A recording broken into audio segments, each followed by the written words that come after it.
ধোঁৱাচাঙত বিজেপিৰ নাৰী সুৰক্ষাৰ কথা দেশৰ গৌৰৱক অৱজ্ঞা কৰি নিৰ্যাতনকাৰীৰ পক্ষত বিজেপি চৰকাৰ পুনৰ ব্ৰিজভূষণৰ মুখলৈ ঠেলিলে ভাৰতীয় মল্লযুঁজাৰুক ব্ৰিজভূষণৰ ঘৰলৈ সলনি হ'ল ৰেছলিং ফেডাৰেশ্যনৰ কাৰ্যালয় নাৰীৰ সুৰক্ষা বিজেপিৰ বাবে মুখৰ কথা কেৱল শ্লোগানতে আবদ্ধ বিজেপিৰ নাৰী সুৰক্ষা নাৰী সবলীকৰণ বাৰে বাৰে সেই কথা প্ৰমাণিত কৰি আহিছে বিজেপিয়ে বিজেপিৰ দিনত হস্পিটেলৰ ভিতৰতো অসুৰক্ষিত মহিলা এই কথা প্ৰমাণিত কৰিছে শেহতীয়াকৈ গুৱাহাটী চিকিৎসা মহাবিদ্যালয়ত সংঘটিত ঘটনাই কিন্তু ইয়াতকৈ দুৰ্ভাগ্যজনকভাৱে মহিলাৰ সুৰক্ষাৰ কথা কোৱা চৰকাৰে বাৰে বাৰে লৈছে নিৰ্যাতনকাৰীৰ পক্ষ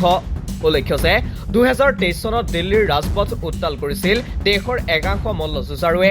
প্ৰায় 5 মাহ ধৰি দিল্লীৰ পথত চলিছিল আন্দোলন অভিযোগ আছিল সেই সময়ৰ ভাৰতীয় মল্লযুঁজাৰু সন্থাৰ সভাপতি ব্ৰিজভূষণ চৰণ সিঙে নিৰ্যাতন কৰে মহিলা মল্লযুঁজাৰু 5 বাৰৰ বিজেপি সাংসদ তথা WFR অধ্যক্ষ ব্ৰিজভূষণৰ বিৰুদ্ধে অভিযোগ উত্থাপন কৰা প্ৰতিবাদী মল্লযুঁজাৰুৰ ওপৰত জপিয়াই পৰিছিল আৰক্ষী কিন্তু তাৰ পিছতো স্তব্ধ হোৱা নাছিল প্ৰতিবাদ আৰু অৱশেষত WFR সভাপতি পদৰ পৰা অপসাৰিত হৈছিল ব্ৰিজভূষণ দীৰ্ঘদিনীয়া প্ৰতিবাদৰ অন্তত ব্ৰিজভূষণৰ বিৰুদ্ধে গোচৰ ৰুজু কৰিছিল দিল্লী আৰক্ষীয়ে কিন্তু তাৰ পিছতো এতিয়াও এক সুৰক্ষিত স্থানতে আছে ব্ৰিজভূষণ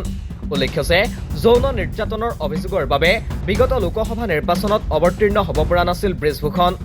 আনকি WFR নিৰ্বাচনতো ব্ৰিজভূষণ অৱতীৰ্ণ হোৱাত আৰোপ কৰা হৈছিল বাধা কিন্তু তাৰ পিছতো WFR নিৰ্বাচনত ব্ৰিজভূষণে হস্তক্ষেপ কৰাৰ অভিযোগ উত্থাপন হৈছিল তাৰ উপৰি নিজৰ প্ৰবল আধিপত্য থকা কেশৰগঞ্জ আসনৰ পৰা সাংসদ হিচাপে ব্ৰিজভূষণে জয়ী কৰাই আনিছিল নিজ পুত্ৰক শেহতীয়াকৈ পুনৰ শিৰোনাম দখল কৰিছে এইগৰাকী ব্ৰিজভূষণে প্ৰকাশিত বাতৰি অনুসৰি WFR কাৰ্যালয় নিজ বাসগৃহলৈ পুনৰ উভতাই আনিছে ব্ৰিজভূষণে উল্লেখ্য যে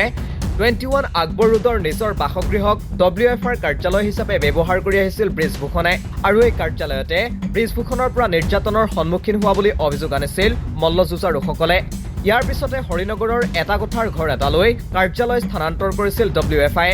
WFR ৱেবছাইটত এতিয়াও কাৰ্যালয়ৰ ঠিকনা ঘৰ নম্বৰ 101 হৰিনগৰ আশ্ৰম চৌক নতুন দিল্লী 110014 বুলিয়ে দিয়া আছে কিন্তু বাস্তৱত তাৰ পৰিৱৰ্তে পুনৰবাৰ ব্ৰিজভূষণৰ 21 আকবৰ ৰোডৰ ঘৰলৈ ঘূৰাই অনা হৈছে WFR কাৰ্যালয় যিয়ে পুনৰ প্ৰমাণিত কৰিছে যে নাৰী সুৰক্ষা বিজেপিৰ বাবে কেৱল মুখৰ কথাহে বাস্তৱত নাৰী সুৰক্ষাৰ প্ৰতি কোনো গুৰুত্ব নাই বিজেপি চৰকাৰৰ